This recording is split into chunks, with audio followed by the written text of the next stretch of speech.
we've got a super from Jithix, who says, will we see Azeroth wake up as a Titan? What would happen to the planet and the inhabitants if she did? So I'll do the second part first, which is, from what I understand, a Titan is kind of like made of the stuff of its planet, right? Seems to be that way. I mean, if there's an egg, and your house is built in the eggshell, and then the chick hatches, it's not going to be good for you. No. So I actually think that is an interesting thing. It's almost something inherent with the Titans, that basically, you know, beings and stuff is just a natural means to whatever they think order is. And order is clearly a part, you know, waking Titans is a part of that. So in the same way that the Titans are more than willing to have Algalon just wipe Azeroth clean in order to preserve the Titan. I mean, if they're willing to do that, then surely they don't really give a shit if, you know, all the humans of Stormwind and all the orcs and all the everybody kind of dies whenever Azeroth wakes up. Yeah, I mean, that's actually super apparent when you look at, we're the people of Azeroth, and even the people who are now of Azeroth but weren't before, like the Orcs and Draenei, are clearly somewhat special in the cosmic skill, as evidenced by Algalon. Because even back then, when Algalon was like, all right, things have gone a bit south, I'm gonna reboot the whole thing, and obviously we fought and went no, and he's like, okay, I sense something within you that's special.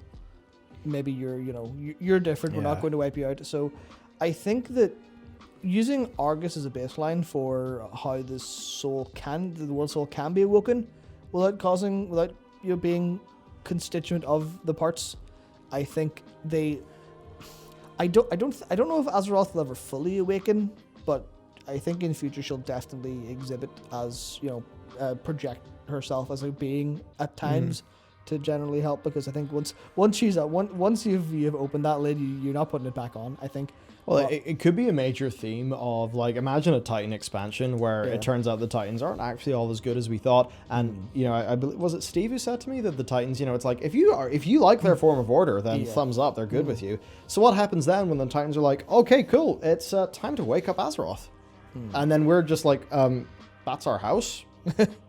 That could be, you know, we could actually end up fighting the Titan Pantheon in order to save our home and prevent them from waking Azeroth, which certainly would be interesting. That would definitely be interesting, but I feel like that would have to be a very, very, very big last play in order for any of that to really go down. But I think it's weird. The fact that we have such an inherent tie to Azeroth that seems to be unlike anything ever before is definitely where I think they're going.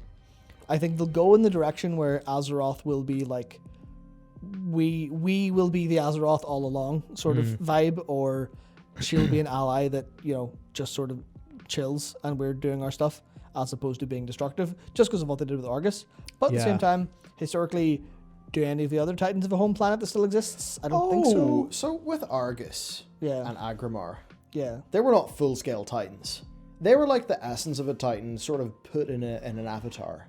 In a weird sense, because you just have the avatar of Azeroth, and then that could be it. She could wake up. She doesn't have to be a humongous planet-sized entity. She can actually just be a very large entity who's on our planet and is our friend. Yeah, she could just be sitting atop the Well of Eternity on some sort of weirdly constructed throne and just being a cruel master of all people on the planet, because that would be a very, very annoying turn. But I really hope they don't do a dark... They shouldn't do a dark twist with Azeroth, because, like, that's the world we care about. I just... It's the sort of thing, it would be interesting in the way that Neil Druckmann thought that, hey, violence is bad, kids, would be an interesting theme for The Last of Us Part 2. Whereas, you know, most of us are well-adjusted members of society who see that and think, well, that's thematically boring. Speak for yourself, but I suppose we are from Northern Ireland. That's true. So we've got a question from Z-Axis who says, do you think there will ever be a full reveal or manifestation of Elune in-game? Will it be something ethereal or a humanoid with huge assets? Open parentheses, wink, close parentheses. Would you at least believe there'll be a partial reveal for Taronda's sake? I'm going to say yes, there will. They've been teasing it. They're obviously going to go there at some stage. Yeah, I don't know if it'll be the real version, much like the Avatar of Azeroth. I don't know if it'll be like a real, like, this is physically Elune, but I think Elune will definitely have to speak directly at some point, and I honestly think that one of the ways Tyranda's Night Warrior thing could probably end nicely is Elune stepping in and being like, all right, you're the best one so far, don't die. And I think some sort of direct communication instead of the communication through visions and dreams and implanted thoughts and all the usual like religious stuff that people rely on for. Like I said, I had a thought that was sent to me by our moon priestess or our moon goddess that's telling me this. I think that going for a huge reveal of Elune is probably big, and it will definitely tie into either something with the light because of the Naru connection, something with the Titans because of the Lunaria connection, or something with the first ones. And it's not just the Lunaria connection though; it's arcane. Yeah, that's the really weird thing about Elune. Arcane and light. Elune is arcane and light, so she is order and light. Yeah, there's people thinking she's a light lord, and the way you got the void lords, and then you got the old gods. You have a light lord who then makes the prime Naru, that then makes the Naru who led the army of the light. Elune by the thing we were talking about earlier, Elune could be a first one then. Elune could if she's got proficiency in more than one. What if Elune is like the last first one? That would make sense. The last of the progenitor race. Yeah, she's got direct connections to life, light, and arcane. She does. So she's probably, maybe there's two first ones and there's an anti-Elune. Oh shit. Oh shit. We might. Okay, that's big.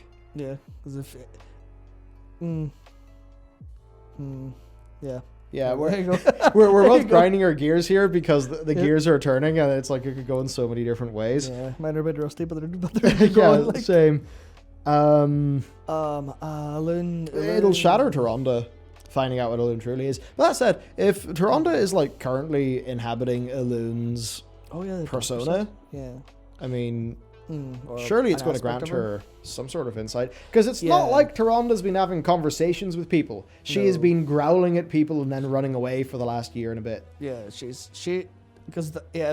the other side of balance, the thing that Elune's always been historically on about. So I think that, and I'm trying to connect it all together in one big thought, where like if Elune has arcane, life, and light, then does the other one have the other three? Banadonna says here, the Winter Queen actually refers to Elune as her sister. Oh, yeah. Now, if memory serves, yes, the Winter Queen references his sister, but it's not hard confirmed to be Elune. No, it was just implied because it was Ysera's like the daughter of her sister or something. Like, the Winter Queen calls Ysera her sister's pet. So it could be Eonar because Eonar uplifted her. Yeah. But then, Elune yanked her into the constellations, and then she fell into the Shadowlands, I guess. But she was made and uplifted by a Titan, so and that would actually make sense then, because the Titans and the Pantheon of Death are on the same cosmic level of importance. Now that said, we were wondering, is there a Summer Queen? And this is the sort of thing where it's, I guess, hitting on. Is it Irish mythology, or is it just sort of Celtic mythology? Mostly Celtic, generally stuff. So where there's a Winter Queen and a Summer Queen. So in that case, it could be a Pantheon of Life. Yeah. Which, again, a Pantheon of Life, obviously Elune could have a bunch to do with, because Elune is connected to life, light, and order, arcane. So kind of spooky. Yeah. So who's the anti-Elune then? And does the anti-Elune, who is Chaos, Death, and the other one, Void, do